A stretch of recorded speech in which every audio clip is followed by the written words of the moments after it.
Salut à tous, on se retrouve aujourd'hui pour parler du Paris Saint-Germain ce mardi 20 mai. On commence comme on le fait souvent avec le programme de l'équipe là pour cette fin de saison. Bon, il reste plus grand chose, on est tout en bas, bon il restera encore un match, mais tout d'abord pensez à cette finale de Coupe de France. On est le 20, c'est le 24, J-4 bien sûr avant cette rencontre très importante où le PSG veut faire le doublé national. Donc Ligue 1 remportée et bien sûr Coupe de France, ça passe par une victoire contre le Stade de Reims. Donc ça sera samedi soir 21h bien sûr le coup d'envoi. N'oubliez pas que Reims les gars, une fin de saison très compliquée. Bon ils ont la finale de Coupe de France mais aussi deux matchs très importants de barrage contre Metz parce que c'est vrai qu'ils vont jouer leur survie pour rester en Ligue 1. Donc peut-être ce barrage, double barrage là sera peut-être plus important que la finale parce que la finale c'est du bonus alors que là c'est leur survie pour rester en Ligue 1. Donc imaginez si ils mettaient quasiment l'équipe bis contre le PSG. Voilà, donc on verra ce sera quoi bien sûr le 11 de départ côté Stade de Reims. Et la soirée du 24, donc là samedi soir au Parc des Princes aura valeur de test. Donc le club réfléchit à l'idée d'ouvrir l'enceinte une semaine plus tard pour la Ligue des Champions, mais uniquement si toutes les conditions sont réunies parce que vous savez que pour la finale, ça sera bien sûr au parc, il y aura des écrans géants. Mais pour l'instant, pour la finale de Ligue des Champions, il n'y aura pas d'écran géant. Enfin, pour l'instant, au Parc des Princes. Et en gros, cette finale, ça sera un test. Déjà, la finale là, contre Reims, pour voir si tout se passe bien. Voilà, peut-être le PSG pourrait laisser ses écrans géants une semaine de plus pour bien sûr après la finale de Ligue des Champions. Donc voilà, ce sera vraiment un gros test bien sûr cette finale là au parc. Et la finale de Coupe de France, donc PSG Reims est classée 3 sur 5 selon le barème de la DNLH, soit susceptible de porter des risques de troubles à l'ordre public liés à un contentieux entre supporters ou un comportement habituel de certains supporters. Donc risque de débordement, peut-être dans l'enceinte du Stade de France, mais surtout à l'extérieur. Donc voilà, des incidents entre le CUP, donc Collectif Ultra Paris, et des anciens d'Auteuil, avec lesquels il existe aussi des tensions. Voilà en gros pourquoi 3 sur 5 aussi des incidents entre supporters parisiens et certains hooligans rémois qui se revendiquent d'extrême droite. Donc voilà, c'est pour ça que la sécurité sera renforcée dans le stade et aux abords du Stade de France pour éviter tout débordement, que tout se passe bien sûr pour cette rencontre. Niveau sportif, parce qu'on en a parlé bien sûr, sécurité tout ça, mais niveau sportif, on le fait souvent avec le petit point des buts et passes D de nos Parisiens. Voilà, finale de Coupe de France, l'avant-dernier match de la saison, si on ne compte pas la Coupe du Monde des clubs. Donc toujours Dembélé bien sûr en tête, le joueur le plus décisif du PSG, 33 buts et 11 passes D, toutes compétitions confondues. Barcola, deuxième joueur le plus décisif avec 19 buts et 16 passes D. Et le troisième c'est Gonzalo Ramos, 18 buts et 6 passes D. Après, il y a Doué qui en a mis 13 de buts et 11 passes D. Après, il y a Hakimi, 7 buts et 12 passes D quand même pour Hakimi, exceptionnel quand même pour un défenseur droit. Pour voir tous les joueurs. Kvaratskhelia, par exemple, lui, c'est 6-5, donc 6 buts et 5 passes D sur cette saison. Mais il est arrivé seulement en janvier, bien sûr, sur le joueur géorgien. Concernant, donc là, on a parlé un peu de la finale de Coupe de France. On en reparlera encore demain, bien évidemment. On va parler cette fois-ci de la finale de la Ligue des Champions. Donc voilà, on en parle tous les jours, j'ai dit. De toute façon, on allait faire le compte à rebours. Donc là, aujourd'hui, on a J-11 tout simplement de cette finale. On est le 20, c'est le 31. Donc voilà, bien sûr il y a Reims au programme là dans 4 jours, mais il y a surtout l'Inter dans 11 jours que tout le monde pense. Et concernant cette rencontre, à noter les gars, il y aura des écrans géants qui seront mis du côté de la ville de Saint-Germain. En live va diffuser la finale de Ligue des Champions du PSG. Donc la ville installera un écran géant au camp des loges. Donc s'entraînait le PSG à l'époque. Maintenant ils sont au campus de Poissy, au campus PSG. Mais avant les gars, il y a encore 3-4 ans, Paris s'entraînait au camp des loges. Mais en gros il y aura un écran géant au camp des loges pour permettre aux supporters de vivre la finale le 31 mai prochain. Un clin d'œil historique à l'endroit où tout a commencé bien sûr pour Paris. Voilà, donc du côté du camp des loges.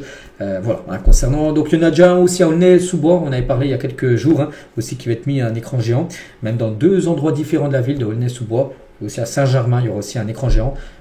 Voilà, maintenant on attend de voir s'il y en aura un dans la ville de Paris même. Et pourquoi pas aussi, comme je vous ai dit, peut-être au Parc des Princes, ça on verra. Donc voilà. Et concernant ceux qui auront leur ticket, leur billet pour aller suivre la finale, donc pour les chanceux qui font le déplacement Munich, l'UEFA informe que les transports seront gratuits du 31 mai minuit au 1er juin, 6h, sur présentation de votre ticket pour le match. Peut-être qu'il y en a qui me regardent, qui ont leur billet pour aller suivre la rencontre. Donc, vous n'aurez pas payé les métros du côté de Munich ou même les bus, tout ça sera gratuit. Il faudra bien sûr avoir votre billet pour montrer, faire preuve que vous allez bien au match. Thiago Scuro, donc on va parler un peu mercato maintenant. Le directeur général de Monaco ouvre la porte à un départ de Magnès Lacloche, un joueur que le PSG suit énormément, il casse toutes les cages. Et donc il est jeune, il est français, c'est un crack, un joueur qui a une grosse marge de progression. C'est le genre parfait pour Paris. Donc, du côté de Monaco, ils disent qu'il est à vendre. Donc, il est candidat à un départ. Il doit aller dans un endroit où on lui fait confiance pour devenir international. Il le mérite. peut-être cet endroit parfait serait bien sûr le PSG pour Magnès Atouche. On va parler aussi de Christian Mosquera. Donc on en parlait il y a quelques jours où j'ai dit que le PSG était sur 2 défenseurs, un de Bruges, Ordonez, un défenseur équatorien, et aussi Mosquera, ce joueur là de Valence, défenseur espagnol. Et ben, je sais pas si c'est une fin de piste, mais en tout cas, une autre équipe avance énormément sur le dossier. C'est le RB Leipzig qui avance vite sur Christian Mosquera. Le club allemand est prêt à répondre aux demandes du club espagnol, donc 20 millions d'euros. C'est ce que demande bien sûr l'équipe de Valence. Et le joueur est satisfait de rejoindre le RB Leipzig, mais même si une réunion avec Valence est en attente où son avenir sera finalisé, des avancées définitives sont attendues dans les prochaines semaines. Donc bien sûr, s'il va au RB Leipzig, c'est qu'il ne viendrait pas au PSG, ça ferait une piste en moins. Donc on pourrait enlever en gros ce genre des recrues potentielles du côté, bien sûr, de Paris. Et du coup, peut-être serait remplacé par Thomas Arrojo, donc un joueur que le PSG suit depuis longtemps. Ils le suivent là, mais ils le suivent aussi depuis 2-3 ans. Je sais que je parle souvent de ce joueur. Donc Thomas Arrojo est toujours dans les plans du PSG.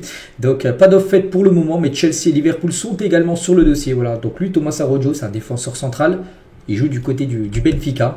Voilà, donc le 2 mai, le PSG Info disait que le club parisien prépare une refonte de sa défense avec des départs, peut-être Marquinhos, Kimpembe, Skriniar. Du coup, il va falloir trouver des remplaçants, enfin les remplacer. Donc Arrojo fait partie, confirmation, le PSG ne lâche pas Thomas Arrojo d'après Foot Mercato. Donc affaire à suivre. Le joueur coûterait, je crois, aux alentours des 70-80 millions d'euros. Bien sûr, c'est une grosse somme. Après, tu peux essayer de l'avoir un peu moins cher, comme à l'image de João Neves, où le Benfica en voulait 120, le PSG l'a acheté 70 millions d'euros avec les bonus. On va parler du FC Versailles, une équipe dans la banlieue parisienne. Bon bref, pourrait jouer ses matchs à domicile à la saison prochaine au campus du PSG, où s'entraîne, vous savez, l'équipe parisienne. Et ben peut-être le FC Versailles en national pourrait jouer, où s'entraîne plutôt Paris. L'accord entre les deux entités n'a pas encore été définitivement conclu, mais ça pourrait le faire.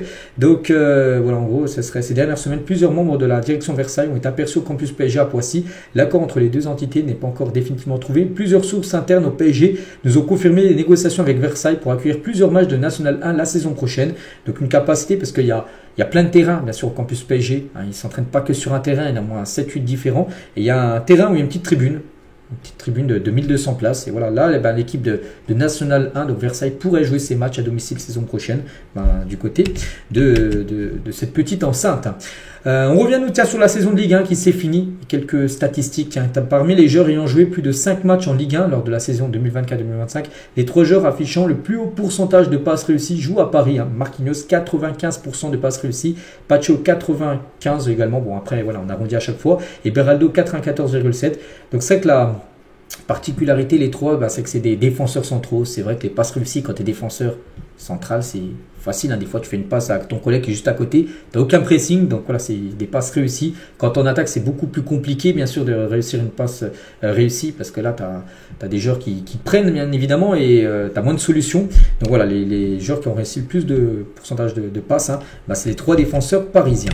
On va parler aussi d'Hakimi qui a été impliqué quand même dans 10 buts en Ligue 1 cette saison. 4 buts et 6 passes D. Une magnifique saison, bien sûr, de Achraf Hakimi. Un défenseur droit, mais comme ailier droit. Vraiment souvent décisif. Et même en LDC, les gars, il a marqué pas mal de buts, bien sûr, Achraf Hakimi. Il y a quelques autres chiffres qui témoignent de la progression du PSG en Ligue 1 cette saison par rapport à la saison dernière. La moyenne de possession sur l'ensemble de la saison dernière, c'était 65,2%. Et là, c'est 68,1%. Une augmentation comme de 3% de possession de balle. C'est énorme. Tir cadré, donc la saison dernière, le PSG réalisait à peu près 5,5 de tirs cadrés. Là, c'est 8 tirs cadrés à peu près par match de Ligue 1.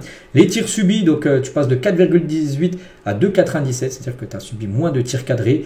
Le XG, donc plus les hauts, c'est-à-dire plus tu as de chances de marquer, tu es passé de 2,02 à 2,45. Le XG subi, 1,18 à 0,93. Donc en gros, il y a de la progression dans toutes ces caractéristiques par rapport à la saison dernière.